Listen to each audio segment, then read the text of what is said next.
I then tried to engage a lawyer in Bangladesh itself, who went and tried to find out what was happening in court. I then wrote to the leader of Bangladesh currently, who is Professor Mohammed Yunus. Bangladesh কর্তৃপক্ষের বিরুদ্ধে ব্যবস্থা নেওয়ার জন্য আইনি পরামর্শ নিচ্ছেন tulip Siddique. বাংলাদেশের সাবেক প্রধানমন্ত্রী শেখ হাসিনার ভাগ্নি ব্রিটিশ সংসদ সদস্য টিউলিপ সিদ্দিক বাংলাদেশের দুর্নীতি দমন কমিশনের বিরুদ্ধে আইনি লড়াইয়ে নামতে যাচ্ছেন। এই সুদী মহাজন সুদ কিনতে ব্যস্ত, ব্যবসা কিনতে ব্যস্ত। এই ডক্টর ইউনূস বাংলাদেশকে পুরো নিরাপত্তাহীন করে দিয়েছে। তারা ভুল করেছে। ডক্টর ইউনূসের মতো একজন বিদেশি চর, মার্কিন চরকে, একজন লোভী সুদখোর মহাজনকে আমরা ক্ষমতায় বসিয়ে দেশের 12টা বাজিয়ে দিয়েছি। এটার জন্য আমরা নিজেরাও দায়ী। এর জবাব বাংলার জনগণ ডক্টর ইউনূস থেকে নেবে। বাংলাদেশ আওয়ামী লীগ গতকালকে কিন্তু দিল্লিতে একটি বৈঠক করে। শেখ হাসিনা সেখানে যারা শীর্ষ পর্যায়ের নেতা আছে এবং মধ্যম পর্যায়ের নেতা আছে তাদের উদ্দেশ্য করে ক্লিয়ারলি বলে দেন, সকলে দেশে যাওয়ার প্রস্তুতি গ্রহণ করুন এবং আওয়ামী লীগ ছাড়া কিভাবে বাংলাদেশে ভোট হয় সেটাও আমরা একটু দেখতে চাই। 30 দিনের মধ্যে বাংলাদেশে দুর্ভিক্ষ শুরু হবে, এটা গল্প না, এটা বানানো কথা। আসসালামু আলাইকুম, আমন্ত্রণ নতুন একটি সংবাদে। আবারও একটি গুরুত্বপূর্ণ নিউজ আপডেট নিয়ে হাজির হয়েছি। প্রিয় দর্শক, আমাদের ভিডিওর প্রথম অংশ দেখে বুঝতে পেরেছেন ঠিক আজকের নিউজটি কোন দিক কোন বিষয়টি ইঙ্গিত করছে। তো দর্শক, এই বিষয় নিয়ে আমি আর বেশি কথা বলছি না, চলুন দেখে আসি আজকে সে কাঙ্ক্ষিত ভিডিও। তবে তার আগে বলবো, আপনি যদি আমার চ্যানেলে নতুন হয়ে থাকেন অবশ্যই চ্যানেলটি সাবস্ক্রাইব করে আমাদের পাশে থাকুন পরবর্তী আপডেট পাওয়ার জন্য। তো চলুন দর্শক, এই ভিডিও দেখে আসি, তারপরে এই বিষয় নিয়ে কথা বলছি। আমরা ভুল করেছিলাম। আমরা যারা জুলাই অভ্যুত্থানের নেতৃত্ব দিয়েছি তারা ভুল করেছি। ডক্টর ইউনূসের মতো একজন বিদেশি চর, মার্কিন চরকে, একজন লোভী সুদখোর মহাজনকে আমরা ক্ষমতায় বসিয়ে দেশের 12টা বাজিয়ে দিয়েছি। ডক্টর ইউনূস বাংলাদেশের কল্যাণ করতে বসে নাই। ডক্টর ইউনূস বাংলাদেশের জনগণের উন্নয়ন করতে বসে নাই। ডক্টর ইউনূস বসছে তার সুদের রমরমা ব্যবসাকে আরো বৃহৎ পরিসরে চালানোর জন্য। এই যে অস্ত্রগুলো যে উদ্ধার হয় নাই, উদ্ধার করে নাই, কে করে নাই? ডক্টর ইউনূস সরকার করে নাই। এই ডক্টর ইউনূস হচ্ছে একটা খুব বাজে লোক, একটা বাজে সরকার প্রতিষ্ঠা করেছে, যার ফলে জনগণের যে নিরাপত্তা, জননিরাপত্তা, সেটা ডক্টর ইউনূস বিবেচনা করে নাই। এই সুদী মহাজন সুদ কিনতে ব্যস্ত, ব্যবসা কিনতে ব্যস্ত। এই ডক্টর ইউনূস বাংলাদেশকে পুরো নিরাপত্তাহীন করে দিয়েছে। বাংলাদেশের জনগণকে ওই যে বলে না কালের গহ্বর, যে অন্য গহ্বর ফেলে দিয়েছে। তো এই অবস্থা থেকে মুক্ত হওয়ার পথ ও পদ্ধতি কি হইতে পারে, কৌশল কি হইতে পারে? যেসব অস্ত্র সেই সময় লুট হয়েছে, হ্যাঁ, পুলিশের যেসব অস্ত্র লুট হয়েছে বা আইন শৃঙ্খলা বাহিনীর যেসব অস্ত্র লুট হয়েছে, সেই অস্ত্র লুট হওয়ার অস্ত্র দিয়ে এবার নির্বাচনকে বানচাল করবে। সুতরাং যে সামান্য সময়টুকু আছে, যৌথ বাহিনী মাঠে নেমেছে দেখলাম, এমন একটা বাহিনী, যৌথ বাহিনী গঠন করা হোক সেনাবাহিনীর নেতৃত্বে, ঠিক আছে, একটা সাঁড়াশি অভিযান চালানোর মধ্য দিয়ে পত্রিকায় বিজ্ঞপ্তি, সকল ক্ষেত্রে সোশ্যাল মিডিয়াতে বিজ্ঞপ্তি দিয়ে যে যাদের কাছে এই লুটের অস্ত্র আছে তারা যদি আগামী 3 দিন বা 7 দিনের মধ্যে অস্ত্র জমা না দেয়, ঠিক আছে, তাদেরকে রাষ্ট্র যথাযথ ব্যবস্থা গ্রহণ করবে। হ্যাঁ, সেই ধরনের করার সিদ্ধান্ত যদি সরকার নিতে না পারে তাহলে সেই অস্ত্রই আগামী নির্বাচনের জন্য কাল হয়ে দাঁড়াবে। ঠিক আছে, আমি এর দায় দেব ডক্টর ইউনূসকে। ডক্টর ইউনূস বাংলাদেশের কল্যাণ করতে বসে নাই। ডক্টর ইউনূস বাংলাদেশের জনগণের উন্নয়ন করতে বসে নাই। ডক্টর ইউনূস বসছে তার সুদের রমরমা ব্যবসাকে আরো বৃহৎ পরিসরে চালানোর জন্য। বাংলাদেশের যত ব্যবসা আছে সব ব্যবসাগুলো তার গ্রিপসে নেওয়ার জন্য সে বাংলাদেশের নিরাপত্তাকে বিঘ্নিত করে বাংলাদেশের এ ধরনের বাদে শাসন কায়েম করার মধ্য দিয়ে ডক্টর ইউনূস নিজে আগে তো কলা গাছ ছিল, এখন আঙ্গুল ফুলে আরো বেশি বড় কলা গাছ হয়ে গেছে ডক্টর ইউনূস। দেশের কোনো কল্যাণ তিনি করেন নাই, তিনি কল্যাণ করতে বসেনও নাই। আমরা ভুল করেছিলাম। আমরা যারা জুলাই অভ্যুত্থানের নেতৃত্ব দিয়েছি তারা ভুল করেছি। ডক্টর ইউনূসের মতো একজন বিদেশি চর, মার্কিন চরকে, একজন লোভী সুদখোর মহাজনকে আমরা ক্ষমতায় বসিয়ে দেশের 12টা বাজিয়ে দিয়েছি। এটার জন্য আমরা নিজেরাও দায়ী। ঠিক আছে, এখন কি বলবো? একটা নির্বাচিত সরকার দরকার। একটা নির্বাচিত সরকারের জন্য জননিরাপত্তা গুরুত্বপূর্ণ, অস্ত্র উদ্ধার গুরুত্বপূর্ণ, আইন শৃঙ্খলা রক্ষা করা গুরুত্বপূর্ণ। কিছুই তো দেখছি না। এখন দলীয়ভাবে জামাত ইসলামী হ্যাঁ, নানা ফন্দি বিক্রি করে অনেক ডিসি বসিয়েছে, অনেক এসপি বসিয়েছে, এই তথাকথিত লটারির মাধ্যমে এসপি বসিয়েছে, যেটা পৃথিবীর ইতিহাসে কোনো লটারি সিস্টেম নাই।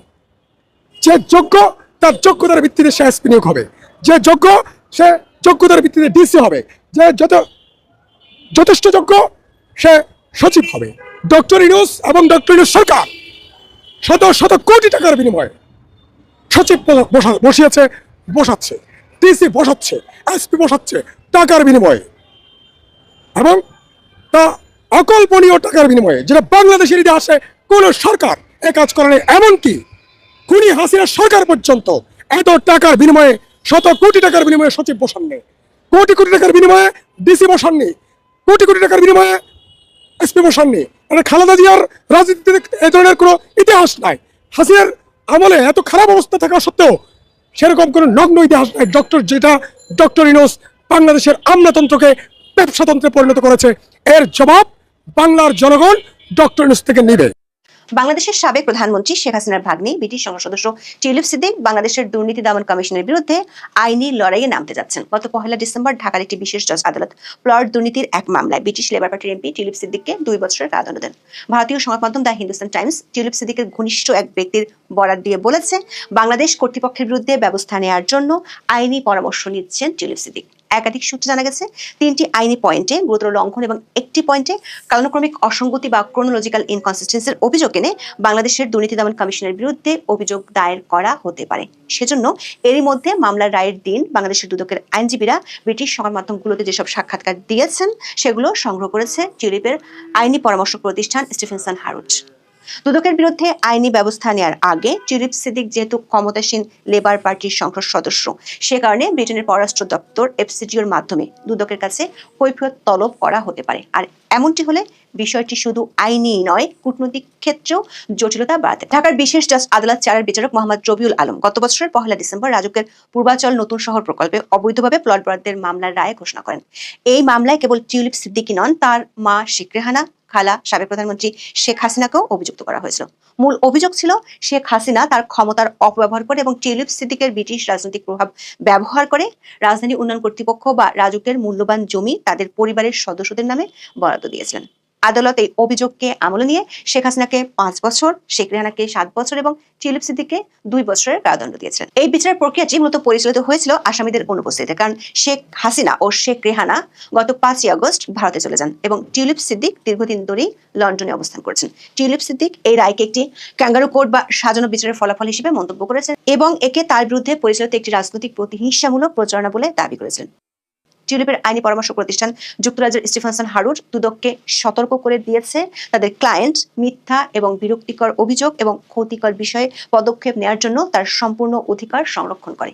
টিউলিপের আইনজীবীরা বাংলাদেশের দুদকের কর্মকাণ্ডকে বেআইনি প্রচারণা হিসেবে বর্ণনা করেছেন, যার উদ্দেশ্য টিউলিপের সুনাম কলঙ্কিত করা এবং তার জনসেবায় হস্তক্ষেপ করা। ভারতের সংবাদ মাধ্যম দ্য হিন্দুস্তান টাইমসে 7 জানুয়ারি প্রকাশিত এক সংবাদে বলা হয়েছে, টিউলিপ সিদ্দিক বাংলাদেশের দুদকের বিরুদ্ধে আইনি ব্যবস্থা নেওয়ার উদ্যোগ নিয়েছেন।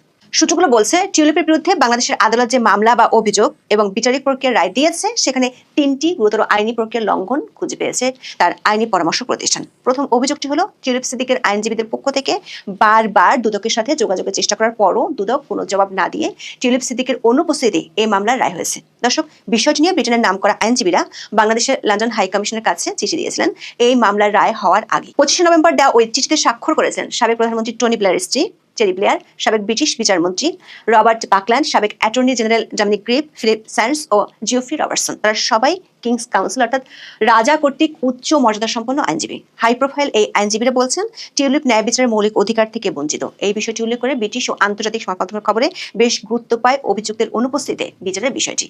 ব্রিটিশ ও আন্তর্জাতিক অনেক সংবাদ মাধ্যমে টিউলিপ সিদ্দিকের দণ্ডকে বাংলাদেশের বৃহত্তর রাজনৈতিক পট পরিবর্তন এবং সাবেক ক্ষমতাসীনদের উপর প্রতিশোধমূলক আইনি প্রক্রিয়ার অংশ হিসেবে দেখছে। বাংলাদেশের দুর্নীতি দমন কমিশনের বিরুদ্ধে টিউলিপ সিদ্দিকের ব্রিটিশ আইনজীবীদের দ্বিতীয় অভিযোগটি হলো শোনা কথা ও সাক্ষ্যের দুর্বলতা। হিন্দুস্তান টাইমসের প্রতিবেদনে বলা হয়েছে, দুদকের তদন্ত প্রক্রিয়ায় টিউলিপের আইনজীবীরা ভয়াবহ দুর্বলতা খুঁজে পেয়েছেন। প্রতিবেদন অনুযায়ী টিউলিপ সিদ্দিকের বিরুদ্ধে রায়ের পর দুদকের আইনজীবীরা সাংবাদিকদের ব্রিফিং করার সময় স্বীকার করেন টিউলিপ সিদ্দিক সরাসরি কোনো প্রভাব খাটিয়েছিলেন এমন কোনো লিখিত বা ডিজিটাল প্রমাণ যেমন হোয়াটসঅ্যাপ বা ইমেল তাদের কাছে নেই। এই দুর্বলতাগুলো ব্রিটিশ আদালতে তুলে ধরার জন্য এরই মধ্যে গত 1 ডিসেম্বর রায়ের দিন ও তারপর ব্রিটিশ এবং আন্তর্জাতিক সংবাদ মাধ্যমে প্রচারিত দুদকের আইনজীবীদের সাক্ষাৎকারগুলো সংগ্রহ করেছে স্টিফেনসন হারুট। ওই দিন বিবিসির খবরে প্রচার হয়েছিল, এই মামলায় নিযুক্ত স্পেশাল পিপি তরিকুল ইসলাম জানিয়েছেন কেবলমাত্র সাক্ষীদের সাক্ষ্য ও জবানবন্দি ছাড়া এই অভিযোগ প্রমাণের সপক্ষে কোনো তথ্য প্রমাণ নেই। অর্থাৎ অ্যাপের মাধ্যমে মিস সিদ্দিকের আসামিদের সাথে যোগাযোগ করে প্রভাবিত করার কোনো স্ক্রিনশট বা নথি প্রমাণ হিসেবে আদালতে উপস্থাপন করেনি দুদকের আইনজীবীরা। তরিকুল ইসলাম বলেছেন, হোয়াটসঅ্যাপে মিস সিদ্দিক যোগাযোগ করেছেন, তবে হোয়াটসঅ্যাপের যোগাযোগের কোনো স্ক্রিনশট বা কপি আছে কিনা সাংবাদিকদের এমন প্রশ্নের উত্তরে তরিকুল ইসলাম বলেন, না সাক্ষী ওসমান গনি এবং উজ্জ্বল হোসেন ম্যাজিস্ট্রেটের কাছে 164 ধারায় স্বীকারোক্তিমূলক জবানবন্দিতে জানিয়েছেন টিউলিপ সিদ্দিক সাবেক প্রধানমন্ত্রী শেখ হাসিনার প্রিন্সিপাল সেক্রেটারি জনাব সালাউদ্দিনের সাথে যোগাযোগ করে তার মা, ভাই ও বোনকে প্লট বরাদ্দ দিতে প্ররোচিত করেছেন, উস্কানি দিয়েছেন। হোয়াটসঅ্যাপে মিস সিদ্দিকের দেয়া মেসেজের কোনো স্ক্রিনশট বা কপি আইনজীবীদের কাছে নেই বলে জানান তারা।